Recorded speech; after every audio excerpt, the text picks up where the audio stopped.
किस्से कहानियाँ with motivation channel में आपका बहुत बहुत स्वागत है। तो दोस्तों, आज की जो हमारी कहानी है वो सरोज वर्मा जी के द्वारा लिखी गई है।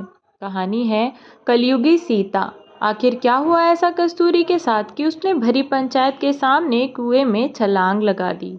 बात उस समय की है जब मैं 6-7 साल का रहा हूँगा। अब मेरी उम्र करीब 40 साल है। वो उस समय का माहौल था जब लोगों को शहर की हवा नहीं लगी थी। जब लोग कहीं से अगर दूर की रिश्तेदारी निकल आए तो बहुत मान सम्मान के साथ अपने घर में रात गुजारने देते थे। सब अपना ही अपना था, पराया कुछ भी नहीं। अगर गांव में किसी पड़ोसी के यहाँ चले जाओ तो तुरंत लोग चूल्हा जलवा कर ताज़ा खाना बनवाते थे। मुझे याद है बचपन में जब किसी के घर शाम को जल्दी चूल्हा जल जाता था तो हम लोग पास पड़ोस के ही कंडों उपलों में आग मांग लाते थे कि अगर घर में माचिस ना हो, और लोग खुशी खुशी ये सब करते थे ताकि प्यार बना रहे। तब शादियाँ 3-3 दिन की होती थी। बारातियों को 3-3 दिन तक खातिरदारी होती थी। बैलगाड़ियों और ट्रैक्टर से बारात जाती थी। ऐसी ही एक बारात में मैं बचपन में गया था और वो थी राघव काका की बारात। बारात क्या कहेंगे, शादी तो उनकी पहले ही हो गई थी और गौना 3 साल बाद तो मैं उनके गौने में आया था। वहीं मेरी पहली मुलाकात उनसे हुई थी जिनका हम गौना करवाने आए थे। तो बारातियों के नाम पर हम 10-12 लोग थे। बारात जहाँ ठहराई गई थी वो खेत था, जहाँ 8-10 पेड़ आम के और कुछ कटहल के पेड़, कुछ चिल्ला के पेड़ थे। नहाने के लिए कुआं था और साथ में ट्यूबवेल लगी हुई थी।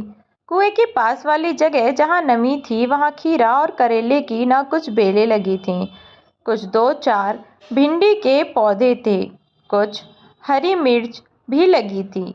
बस बाकी खेत सूखा पड़ा था क्योंकि अप्रैल का महीना था और खेतों की कटाई हो चुकी थी। और उस साल गजब की गर्मी भी थी। हमारे पीने के लिए 5-6 मटके पानी भरकर रखे जाते और हम दिन भर में पी जाते और दिन भर आम के पेड़ों की हवा में चारवाई में पड़े रहते। गर्मियों की छुट्टियां और ये बारात, मुझे तो जैसे दोहरा खजाना मिल गया हो। मैं तो बहुत खुश था, लेकिन पूड़ियाँ खाकर मेरा मन भर गया था। हम घर से भी पकवान खाकर आए थे और रास्ते में भी पकवान, यहाँ भी पकवान। एक दिन तो मैंने बिता लिया पकवानों के साथ, लेकिन अब मुझे दाल चावल और माँ के बनाए खाने की याद आने लगी। तभी मैंने पिताजी से कहा कि पिताजी, कुछ कच्चे आम तोड़ दीजिए। आम तो टूट गए, लेकिन चटनी कहाँ से बने? तभी किसी ने कहा, अपनी नई काकी से काहे नहीं बनवा लाते? बस अब मैं चल पड़ा उनके घर की तरफ, कच्चे आमों को लेकर। घर ज़्यादा दूर नहीं था। 2-4 गलियां पार करते ही मैं घर में घुस गया और जोर जोर से नई काकी आवाज़ देने लगा। तभी काकी की भाभी आई और बोली, तुम की के लल्ला हो? हम बारात में आए हैं, मैं बोला। और हल्ला काय मचाए रहे? हम तो अपनी नई काकी को ढूंढ रहे हैं। कहाँ है? मैंने पूछा। काहे, तुम्हारी गाड़ी छूटी जा रही का? भाभी बोली, नहीं, चटनी बनवानी है। मैं बोला, अच्छा, अब है गौना भाव नहीं कि तुम काम करवाने आ गए। भाभी को मुझसे बातें करने में मज़ा आ रहा था, लेकिन वो बोली, लल्ला, हमारे पास इत्तो टेम ना, बहुत काम पड़े हैं। और नई काकी के पास ले गईं। मैंने काकी की तरफ देखा तो उनकी बड़ी बड़ी काजल लगी आंखों को देखकर मेरे मुंह से निकल गया कि तुम्हारी आंखें तो गाय जैसी हैं। तो वो खिलखिलाकर हंस पड़ी।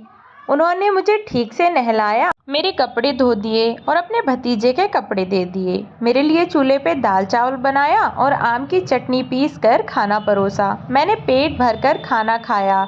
मैं अब दिन भर उनके ही पास रहता और उन 2 दिनों में मुझे उनसे और उन्हें मुझसे माँ बेटे का लगाव हो गया। मेरी उनकी यही पहली मुलाकात थी। मेरी मकर संक्रांति की छुट्टियां हो गई थी तो पिताजी ने माँ से कहा कि चलो गांव होकर आते हैं। मैं और माँ भी यही चाहते थे। तो दूसरे दिन हम गांव आ गए। पहुँचते पहुँचते हमें शाम हो गई। वहां जाकर देखा तो काकी खाना बना रही थीं। चूल्हे की हल्की रोशनी और लालटेन की लो में उनका चेहरा बुझा बुझा सा लग रहा था। उन्हें ऐसे देखकर मुझे अच्छा नहीं लगा और ताई जी की दोनों बेटियों का उनके बगल में बैठकर खाना खाना, पता नहीं, मैं कुछ समझ नहीं पाया, बस उलझन में था। अरे लल्ला, कब आए? काकी ने पूछा। थोड़ी देर पहले, मैंने कहा। चलो खाना खा लो, तुम्हारी पसंद की कढ़ी बनाई है, चलो आसन बिछाकर बैठ जाओ, काकी बोली। लेकिन मुझे सब बदला बदला सा लग रहा था।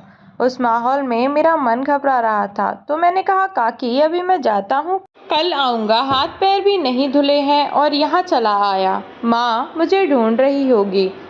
मैं घर आया तो मेरी माँ और मेरी खुद की सगी काकी रसोई के कामों में लगी हुई थी। काकी गरम गरम रोटी सेक रही थी चूल्हे पर और माँ थालियाँ परोसने का काम कर रही थी।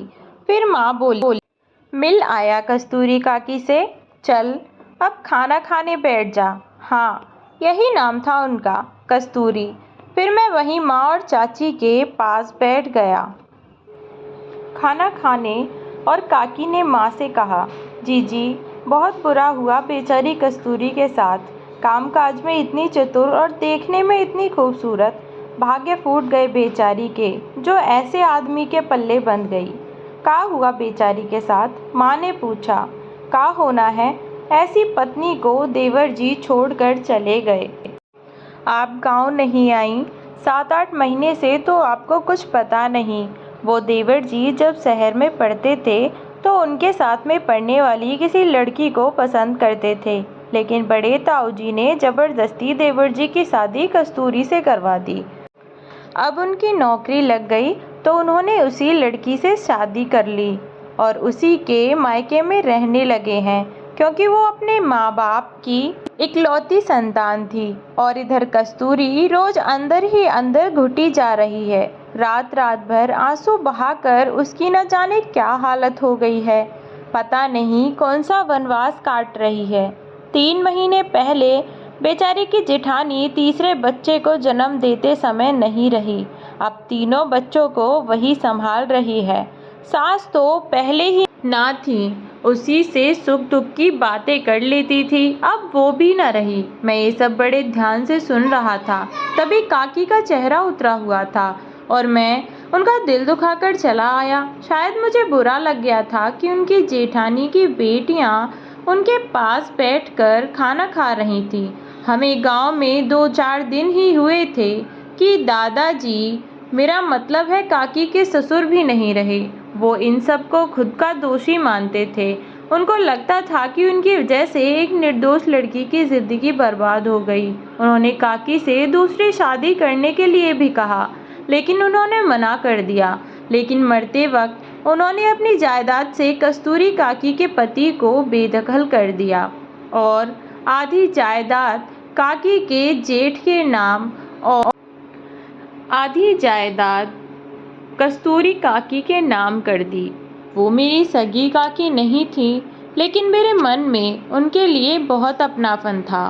फिर हम गांव से वापस आ गए। यूँ तो मैं नोएडा में रहता हूँ और मेरा ऑफिस दिल्ली स्थित मयूर विहार में है। रोज का वही तनाव भरा जीवन, ऐसा लगता है समाज से सारी शुद्ध चीज़ों का नाश हो गया है।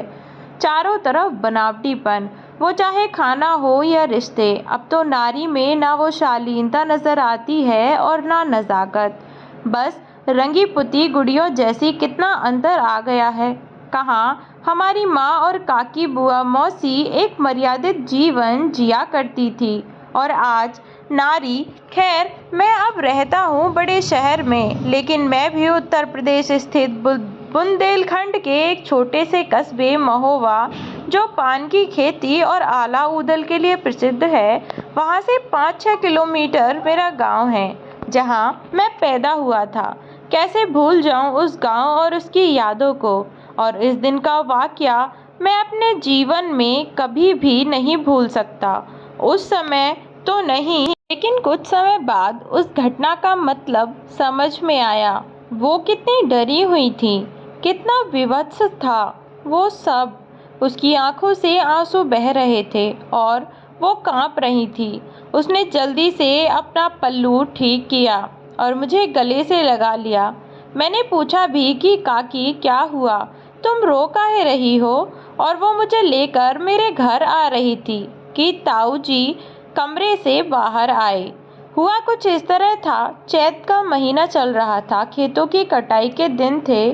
सब बड़े बच्चों को छोड़कर खेतों में चले जाते थे कटाई के लिए। उस दिन काकी नहीं पहुंची तो ताऊ जी पूछने के लिए आए होंगे। ताऊ जी की दोनों बेटियां अपने भाई के साथ मेरे घर खेलने आ गईं। मैं थोड़ी देर तक तो खेलता रहा, लेकिन मेरी सीटी काकी के पास रह गई थी। मुझे अचानक से उनकी याद आई तो मैं काकी के घर आ गया। देखा तो सब खुला था और अंदर वाले कमरे के दरवाजे अंदर से बंद थे। मैं जाने लगा तो मुझे कुछ आवाज़ें आईं, तो मैंने दरवाजे को ज़ोर ज़ोर से पीटना शुरू कर दिया कि काकी खोलो, सीटी चाहिए, सीटी चाहिए। तब काकी बाहर आई और उनकी ऐसी दशा थी। उस हादसे के बाद ताऊ जी डर गए, या उन्हें अपनी गलती पर पछतावा था। वो कुछ परेशान रहने लगे थे। फिर कुछ ऐसा हुआ जो शायद कभी किसी ने सोचा नहीं होगा। गेहूं कटकर खलिहानों में आ गया था तो ताऊ जी थ्रेसर से गेहूं काट रहे थे। उनका ध्यान न जाने कहाँ था तो उनका एक हाथ कट गया और कुछ दिनों बाद उनके हाथ में सड़न लग गई और इन्फेक्शन की वजह से उनकी मौत हो गई। लेकिन ताऊ जी के अंतिम समय में वो ही उनका ख्याल रखती रहीं। अब काकी ने खेतों का काम भी संभाल लिया और बच्चों की देखभाल भी करती। चाहती तो सब छोड़कर चली जाती, वहाँ था ही क्या उनका, लेकिन करती गई। और कभी मायके वाले लेने आए तो मना कर दिया कि अगर किस्मत में सुख होता तो इसी घर में मिलता, और अगर सुख होगा तो मिल जाएगा। मैं एक पुरुष हूँ और स्त्री के बारे में क्या ही कहूँ, लेकिन हाँ, मैं इतना जानता हूँ कि अगर जो एक स्त्री पुरुष को जन्म दे सकती है वो कमज़ोर तो कभी नहीं हो सकती। बस वह पुरुष को कमज़ोर बनकर दिखाती है ताकि हमारा मनोबल न टूटे। अपनों के लिए सम्मान नहीं चाहती ताकि हम पुरुषों का स्वाभिमान बना रहे। सारी उम्र सिर्फ वो त्याग ही तो करती है और कभी जाहिर नहीं करती। कोई दिल दुखा दे तो कोने में जाके 2 आंसू बहाकर अपना मन हल्का कर लेती है। वो कमज़ोर नहीं होती, बस अपनी शक्ति को वो उजागर नहीं करती। बस ऐसी ही थी कस्तूरी काकी। मैं अब 25 साल का हो गया था और इंजीनियरिंग पास करके रेल विभाग में नौकरी कर ली थी। इसी बीच काकी ने दोनों बेटियों को ब्याह दिया था और अपनी सारी जायदाद तीनों बच्चों में बराबर बराबर बांट दी थी और बेटे के साथ रह रही थी। उसे पढ़ा लिखा कर कुछ बनाना चाहती थी तो वो ITI का कुछ कोर्स कर रहा था 10वीं पास करने के बाद, और काकी ने उसकी सगाई पक्की कर दी थी। तो हमें भी परिवार सहित न्योता मिला था और हम गांव गए। लेकिन उस दिन कुछ ऐसा हुआ जो नहीं होना चाहिए था।